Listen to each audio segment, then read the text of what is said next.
This is the camera and lens combination that kind of started everything for me. It's one of the original Blackmagic Pocket Cinema cameras and a really cheap 55mm lens that I dug out of my attic, if I'm being honest. Found a way to convert that lens to micro four thirds, threw it on there. Cheap way to get into camera stuff and color grading. It was a really, once I figured out what I was doing and got my lighting down and everything, it was just a really, really good combination, and I fell in love with it. I'm an audio guy, I own a recording studio, so the closest I can relate it to is like having a really nice older vintage ribbon microphone. There's a lot of limiting factors to that camera and that lens, but at the same time, when you get it right, you can't beat it. I just loved it. So when the time came to upgrade and get some newer camera stuff, I went, kind of the natural progression up to the newer Blackmagic Pocket Cinema 6K camera. And although it was like a quantum leap in quality and what I could do, right off the bat, it was a really frustrating transition because things just looked too perfect. So went down a whole bunch of rabbit holes. One of the biggest things I figured out was that I actually just love shallow depth of field. And so I kind of did some math on the crop factors and everything between the original pocket camera and the new 6K. Figured out that if I got an 85mm portrait lens on the 6K, it was really close, and you can kind of see them set up next to each other. Those shots look really close to each other in terms of the depth of field and the framing and everything, but the 6K was still missing something. I couldn't put my finger on it. So again, as an audio guy, the first thing that comes to mind when you're looking for vibe is something like tape and harmonics and tubes and stuff like that. So I was like, well, why don't I look at some film emulation stuff and see if that helps? And that did it for me. I found another film emulation program that worked really well for me for a while, but it was pretty limiting in terms of what you could do. So when I did more research on trying to find something that was a little more versatile, I ran into Dehancer, and man, this program blew me away. It probably wouldn't have been something that would have been a good option for me starting out because the whole process and color grading and everything was already really overwhelming. But now that I've done this for about 2 years and I feel a little more comfortable shooting and everything, it felt like it was time to jump into Dehancer and see what I can do.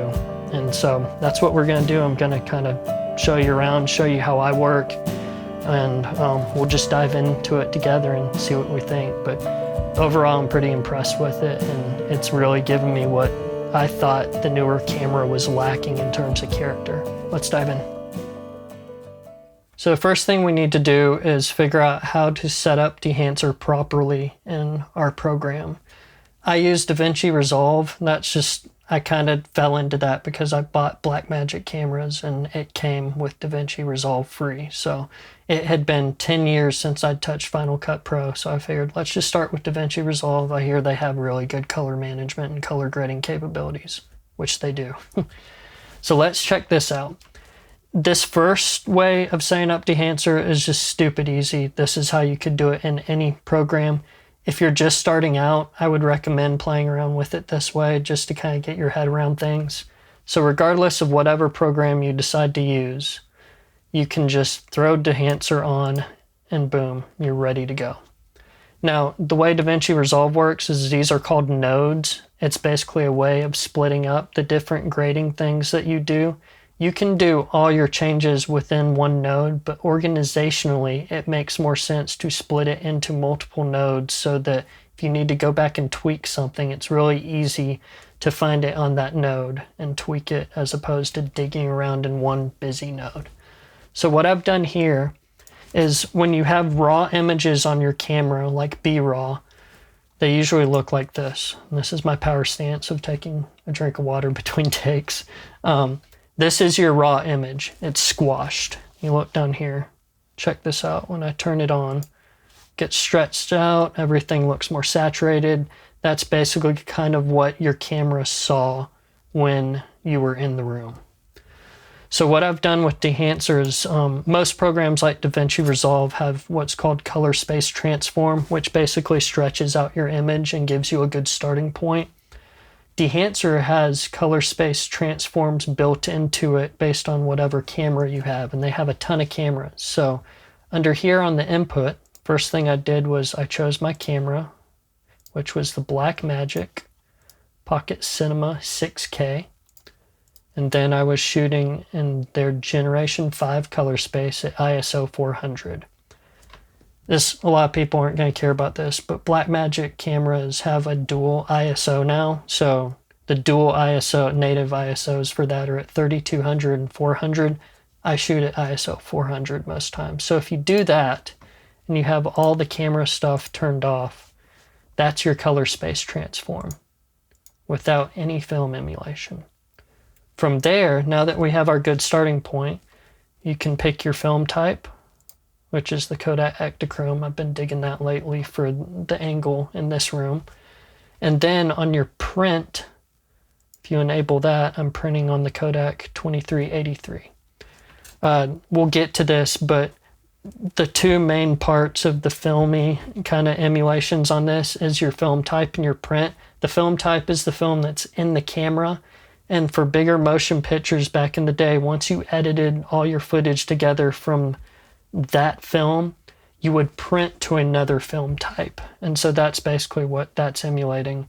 If you're an audio guy like me, think of this as like your 2-inch machine that you tracked everything on, and then you mixed to your 1/4-inch machine. That's how I equate it, at least. So that is the really simple way to just start on Dehancer. You can do everything within the plugin. So let's turn that off.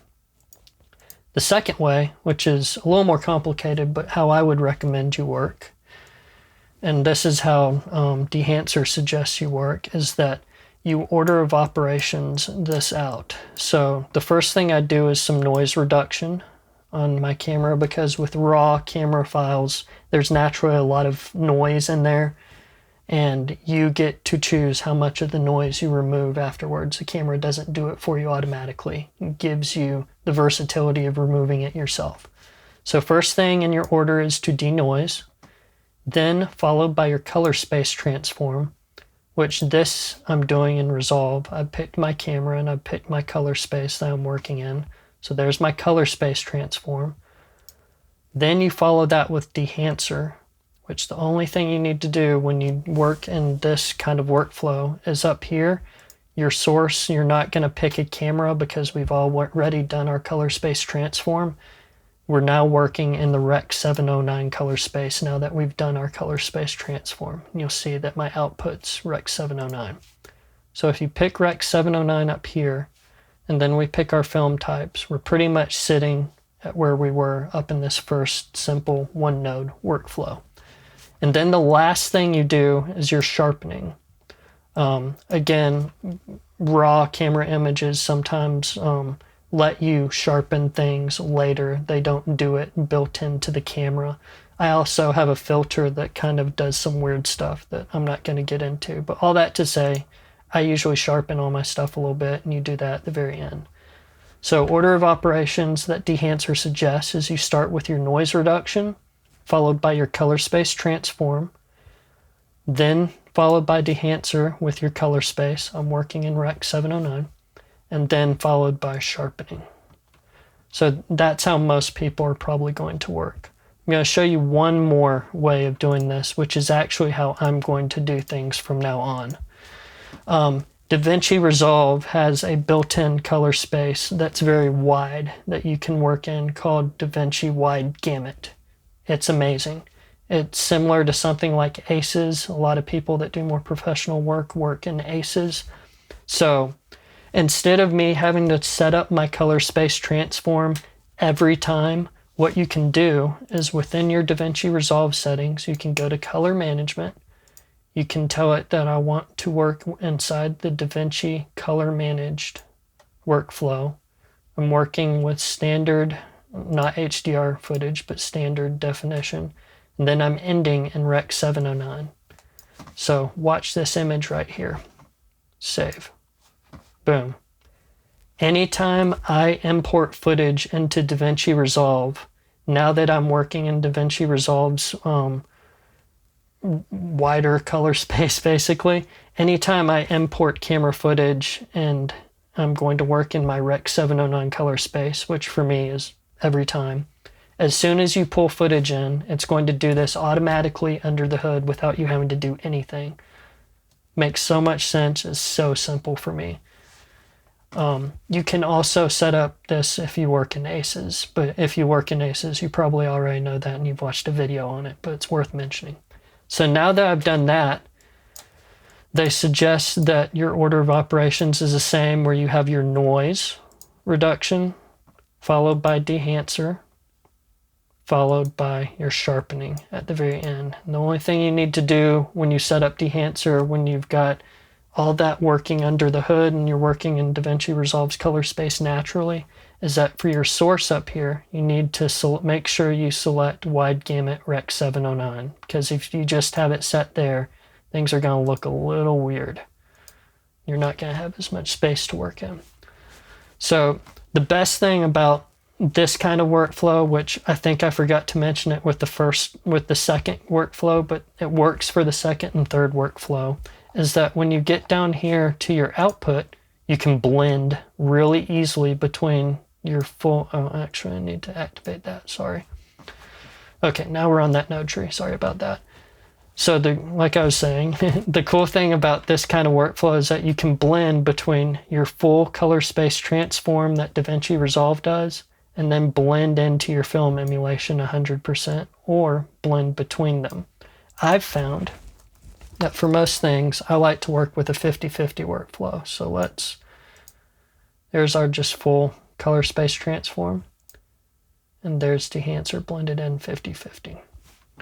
So for me personally, working in DaVinci Resolve and the way I do things, it's the same workflow with every video. So I like having DaVinci Resolve's color space kind of working under the hood, and so I'm always in that wide gamut workspace.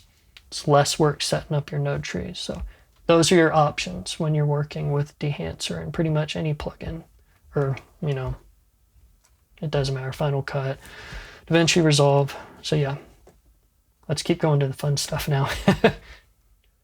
Okay, enough technical mumbo jumbo. This is where the fun begins. Let's do something cool. Let's talk about film and print. All right, so film is all the cool film types that you can work with. There's tons. There's so many. And then print. So again, I'm an audio guy, so this is how I think of it.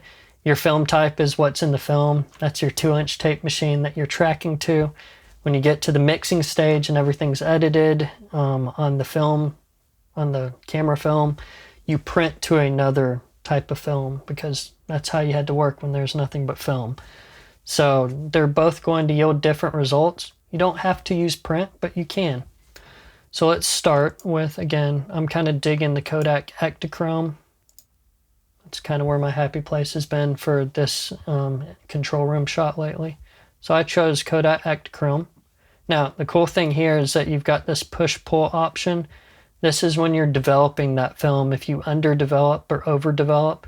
For this one, it's basically just kind of making things a lot brighter. But if we go to an option like, let's see, yeah, let's go to the Kodak Vision 3 200. Now this T is depending on if you're shooting in daylight or tungsten lights. Daylight is kind of 5700 Kelvin, which is what I have this overhead light set at. Or you can go down to 200T, which is a tungsten light, which is like, I think 3200 Kelvin. It's very warm. It's similar to something like this. It's a warm light versus a white light. It's expecting tungsten, so if you go here, it's going to look super warm. Now if you play with the push-pull envelope on this one, it actually kind of changes your temperature, which is really interesting. My suggestion, if you don't know anything about film, you've never shot, film photography, don't worry about this stuff. Just kind of tinker around and have fun. If you want to dive in and get more technical, learn about all the different film types they have in here, because it'll start to make more sense why they react the way they do. Anyway, I digress. On some of them, definitely play around with the push-pull and how it's being developed, because some of them change the image in a cool way as opposed to just making it overexposed or underexposed. What's another cool one? So they've actually got some black and white ones I'm probably not going to mess around with. I don't really do black and white, but they have this ambrotype, which I think is the old tintype things from like the late 1800s. Another cool one is this Prokudengordsky. I don't even know if I'm saying that right, but basically what this is, this guy in like the late 1800s, early 1900s in Russia found a way to make color negatives from black and white pictures. Because with your colors, you basically have your red layer, your green layer, and your blue layer. So I think he exposed the negatives differently and then printed one as a red negative, one as a green negative, and one as a blue negative. And when you put them all together, it gives you color. I could be explaining that wrong. This is not my area of expertise, but I had heard about that, and it's just a cool option. And between the Kodak Ektachrome and this one, those have been my two favorites. So let's stick with that one for a little bit. Underexposed and overexposed. Let's just keep it in the middle. All right. So those are the options you have in your film types. Now for print, you can do linear, which is basically nothing. So if I enable that, it's not making any difference. But the cool thing about that is if you activate that, you have this analog range limiter, which if you look on the screen down here, kind of squashes your kind of dark blacks and your highlights, similar to what film does a lot of times. So you have that option to work out when you're just in the linear mode. You can also play around with the exposure, saturation, color density. So it's there if you want to tweak those options but not get kind of a look.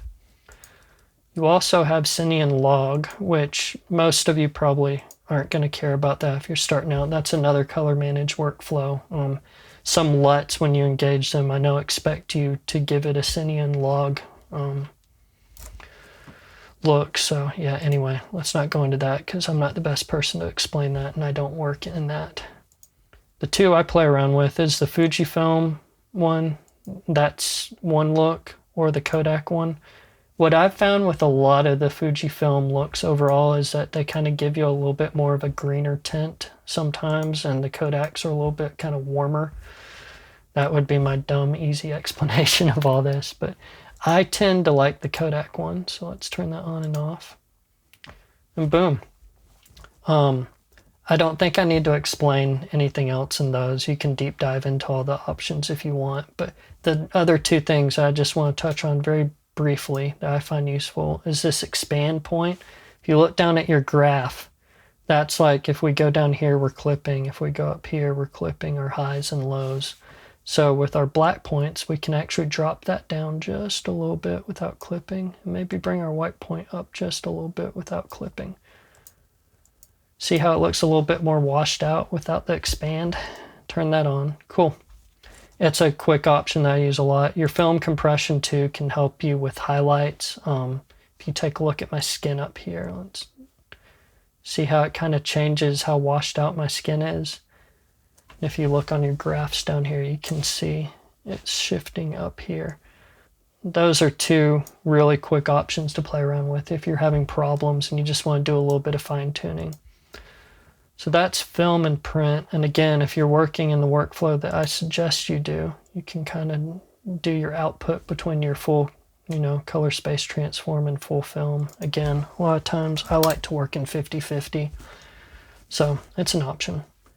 But that covers your film and your print. Again, I would suggest that you kind of just deep dive into all these and play around with them on, different shots and see what you like. You'll probably find that some of them give you a better starting point that you prefer. And again, if you do a little more deep diving and learn about the different film types, you'll probably get a lot more out of them if you kind of learn, why they were designed certain ways, if they're expecting a certain color temperature or a certain amount of light indoor versus outdoor. So anyway, that's film and print.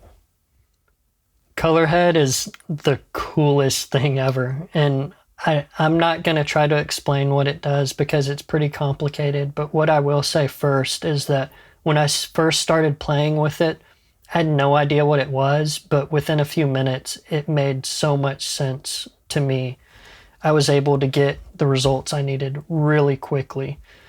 What the Colorhead is it's mimicking an analog process that they had where you could tweak certain frequencies of light to get different color edits.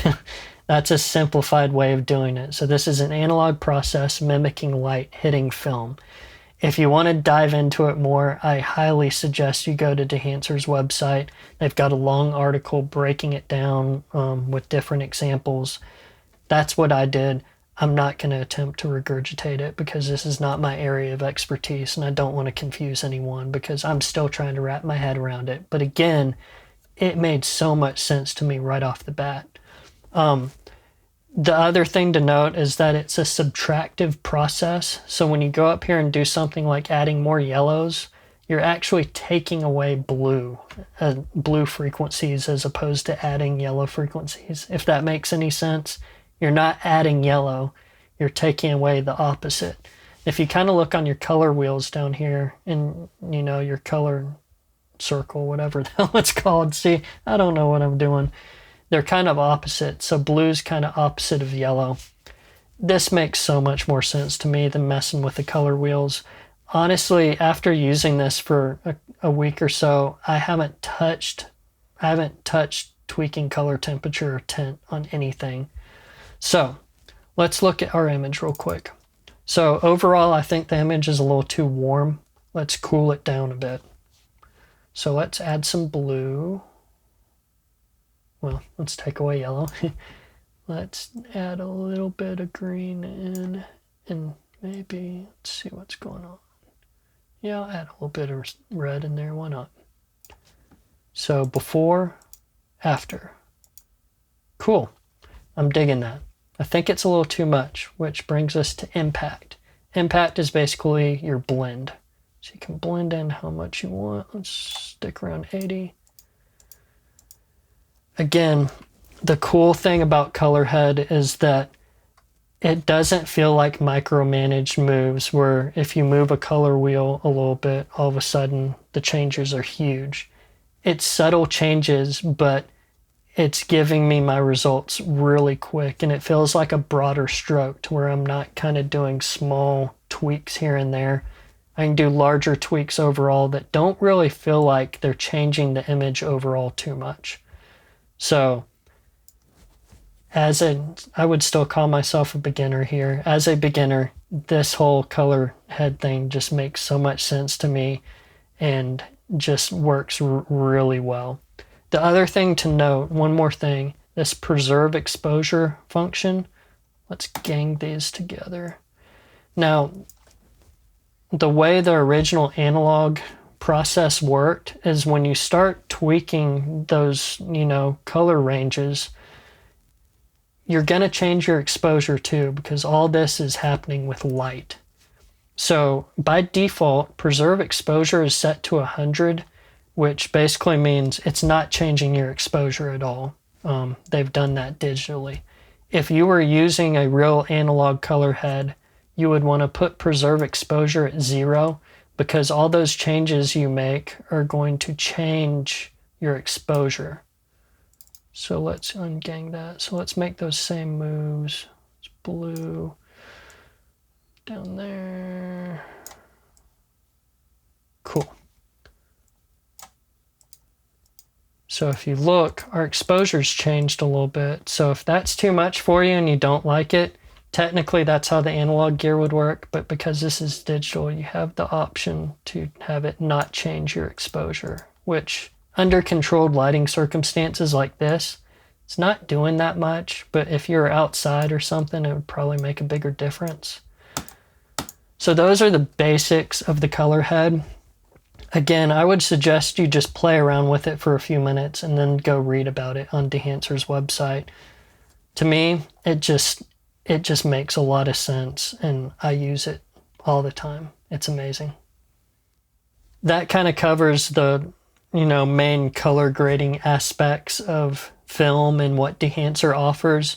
Now I'm going to jump into what I'm calling the idiosyncrasies part of film, because film isn't a perfect medium like digital is. So there's a lot of things and imperfections of film that, when people are working on film, they probably wish they could get rid of. But now that a lot of us have grown up watching older movies and even other newer movies that mimic film, there's a lot of things that happen under the hood that are imperfections that we actually like. This is a real problem in audio as well when you get into, you know, distortion and harmonics and even working on tape. It's all these imperfections that can add up in a little way to give us something that we really love. So anyway, first thing we want to talk about is bloom. Bloom, from how I understood it originally, was usually more of an imperfection that you got from cheap lenses when you'd have a lot of light coming through the lens and hitting your medium. A lot of times that overexposure of light can create a softness to things, and even just the fact that you have cheap glass on your lens, that can create bloom. So bloom is more of a lens thing, I think, but when you get into things hitting film, bloom from your lens coming in and hitting film affects film differently than bloom affects digital. So what's bloom? If you've ever watched a cheesy like 90s TV show like Touched by an Angel, I don't know, one of those dream sequences from something like Walker, Texas Ranger, or even Gandalf showing up, you know, let's enable bloom. I'll stop trying to tell you what it is. Here's bloom on and off.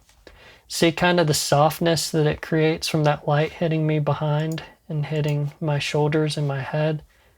That's bloom. Now the cool thing about that Dehancer offers in the bloom option is a mask mode. So if you turn that on, you're basically just going to see, let me rack that up. You're only going to see what bloom is doing. So let's enable that. So that's a pretty severe option. If you look, Dehancer has built-in presets for different types of film. If you're on 8mm or Super 8, those are pretty cheap cameras and they weren't very well made, so you got a lot of bloom on Super 8 film. Now if you move up to something like big 65mm film or the 35, it's still there, but it's super subtle. Look at, you know, let's look on here. You can barely see it's doing anything.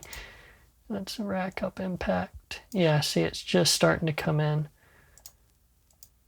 So you can be as heavy-handed as you want with bloom, or you can use it subtly.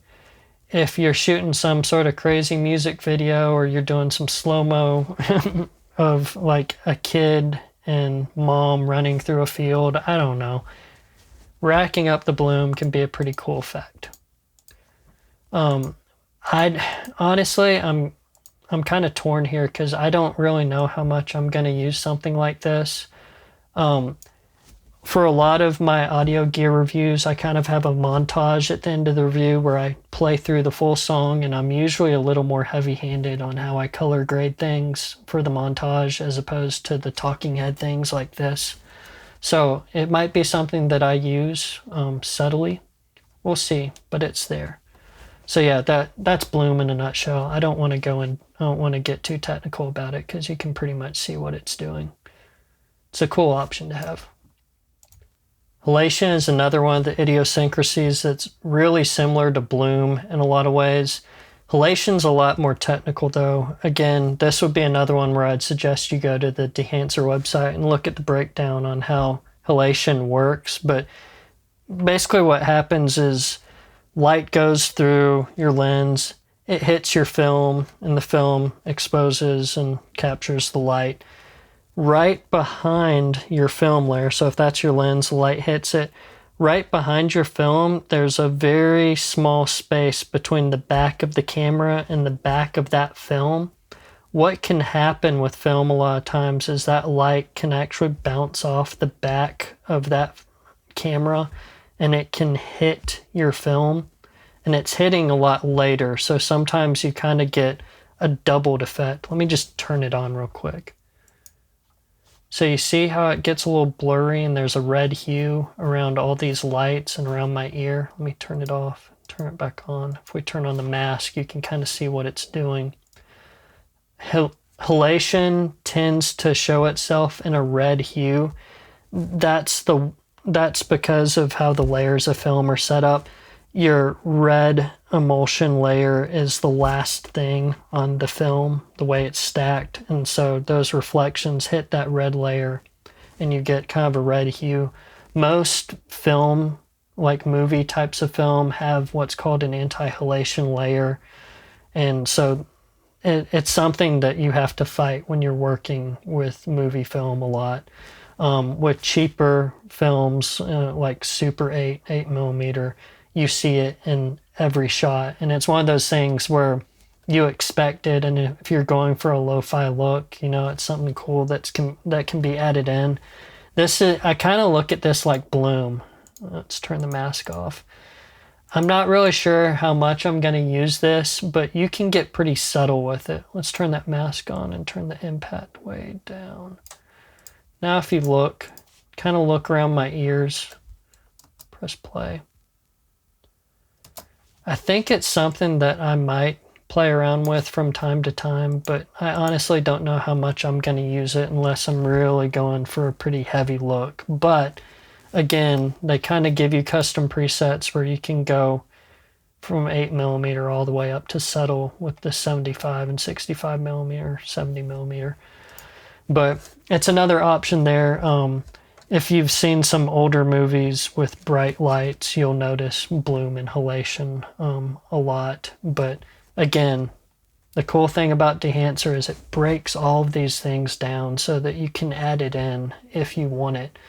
And from my standpoint, just kind of wanting to nerd out about stuff a little bit, it's a cool learning experience where now that I've played with bloom and halation, I'll be watching stuff and I'll notice it all the time. So yeah, halation's another cool one, but I don't want to spend too much time on it. It's a cool option. I've left film grain towards the end of this because I think it's the one thing that even if you don't know anything about film, you know what film grain is. You understand the basics of it. Dehancer has film grain, but the coolest thing about Dehancer film grain is that it's not, they didn't just do some sort of scan to give you an overlay of film grain. It's actually processing grain based on the pixels. So it's a complicated process, but basically their film grain is very freaking accurate, and it's not just giving you an overlay. So it works differently than most film grains. Let's turn this on. It's going to be pretty exaggerated. Zoom in a little bit. Oh, geez, I cannot zoom. All right. So this is kind of like an 8 millimeter grain, Super 8. You can go all the way up to 65 millimeter, and it's pretty subtle. On, yep. Now, here is the most frustrating thing about film grain to me. I'm producing video for YouTube. That's the only place it's ever going to end up, more than likely. When I bounce out a ProRes version of my videos to begin with, I played with film grain in the past, and I've got to say, when you've got your full huge file that's really high quality, I really like what film grain does sometimes. It's a very cool feature. Unfortunately, when that translates to YouTube, even if you have a really clean piece of footage that you haven't put film grain or anything on and it's super sharp and you've denoised it, YouTube compression adds noise back in. And sometimes, depending on the shot, sometimes it looks like film grain. It's really weird. So I'm kind of torn because I love what film grain does sometimes when I'm looking at the full resolution file on my computer. When it gets put on YouTube, it doesn't always translate well. So I'm kind of torn in that just for my use case. But one more thing that I'll point out that I need to do more experimenting with is that a lot of times when YouTube compresses files, it has unintended and unknown consequences, or unpredictable. So sometimes you get abnormalities from YouTube compression, especially in moving shots. And I've heard of people actually using film grain really subtly to counteract that, because I think how YouTube compression works is that if you have a white wall behind you and it's a stationary shot, the YouTube compression will sense that there's a lot of data sitting there doing nothing, and it compresses that more heavily because it thinks it can get away with it, and you get artifacts. Some smart people have figured out that if you add grain in subtly, it tricks the compression algorithm. And so I'm going to show you a test I did. It didn't really do that much for that particular shot, but I will say that a lot of times with the fabric that I have on my acoustic baffles in my studio, I know sometimes when I do moving shots with those baffles in the background, it's kind of random on how YouTube deals with that pattern. Sometimes it gives me some weird abnormalities and sometimes it doesn't. So this is kind of what my experiment looked like. Didn't really do much, but I am going to play around with it more and see if I can use film grain as a tool to counteract YouTube's crappy compression artifacts, which is just, it baffles me that we're using old analog idiosyncrasies to solve modern compression problems. It's a crazy world we live in. Anyway, that's film grain.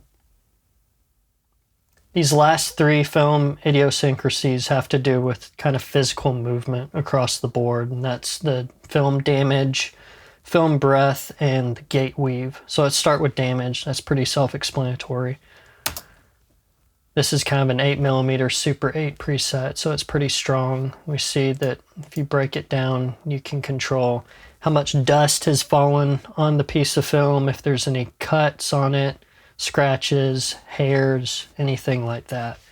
You can go all the way up to Super 8 that's like very noticeable, down to some really subtle effects of like 65mm film.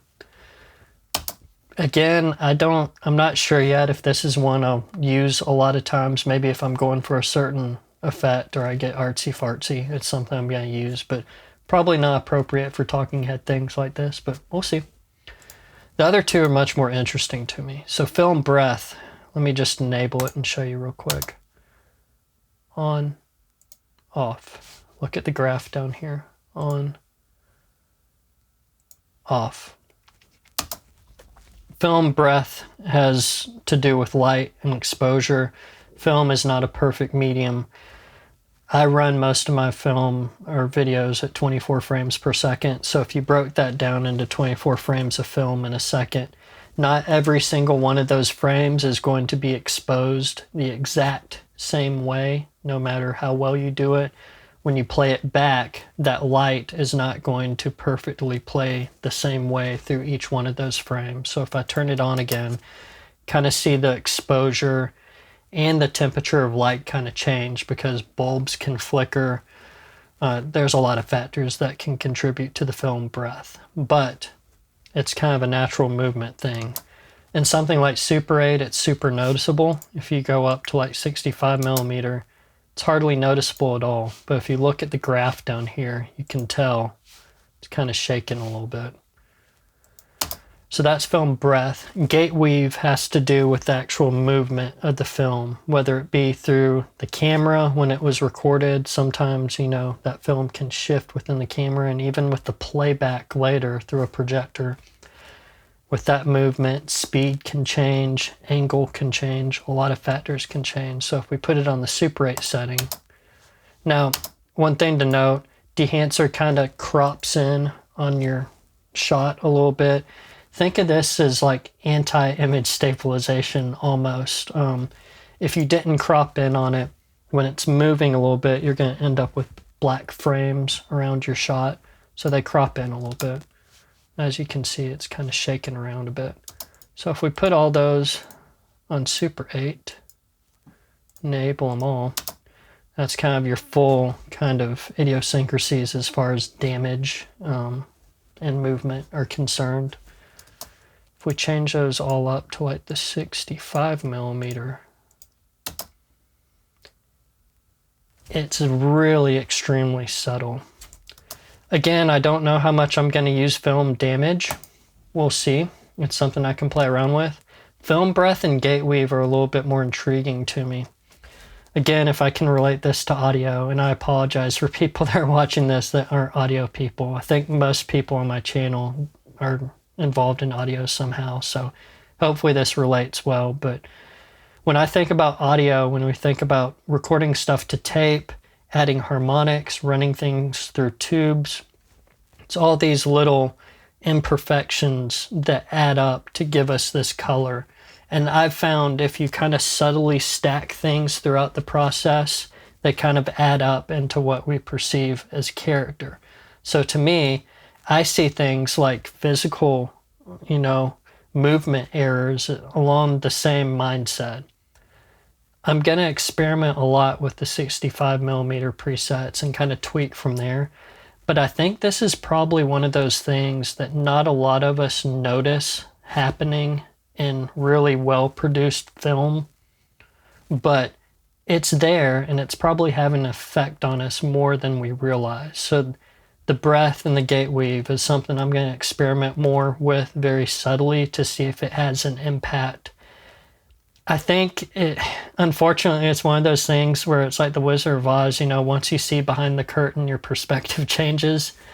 I've been running through these options with a lot of friends that don't shoot film, don't have a technical background or anything. And I'm showing them these things, and a lot of them can notice there's a difference, but they can't really articulate what it is, which is interesting to me. So again, I'll stop rambling, but I think both of those are pretty cool options to have, and I'm excited to experiment with them more to see if it has kind of a subtle impact on movement. Hopefully that is a really good overview of what you can do with something like Dehancer.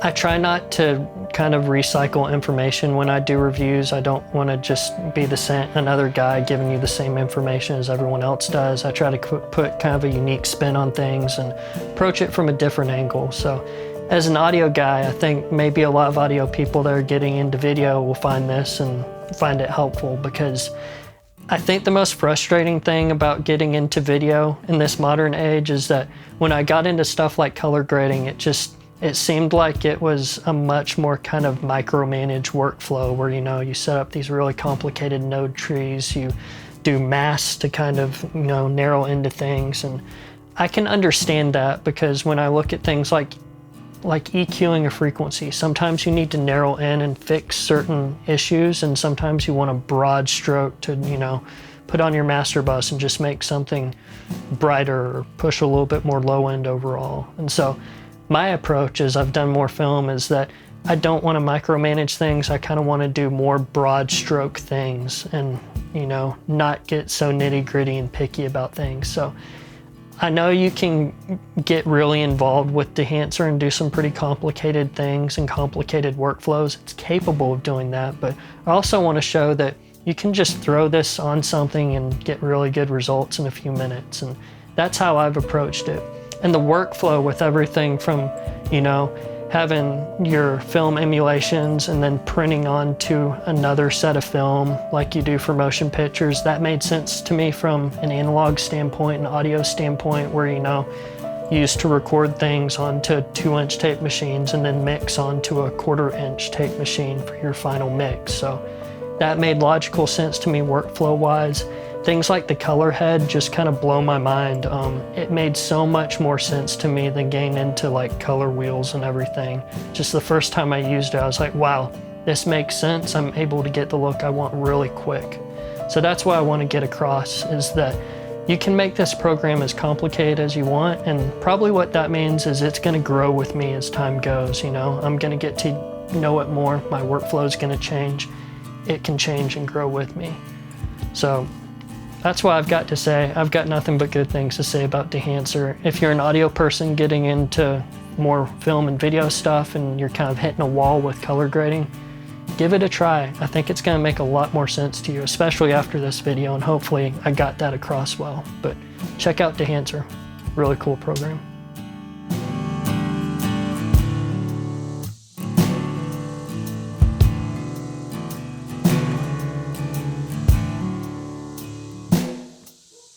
Dusty.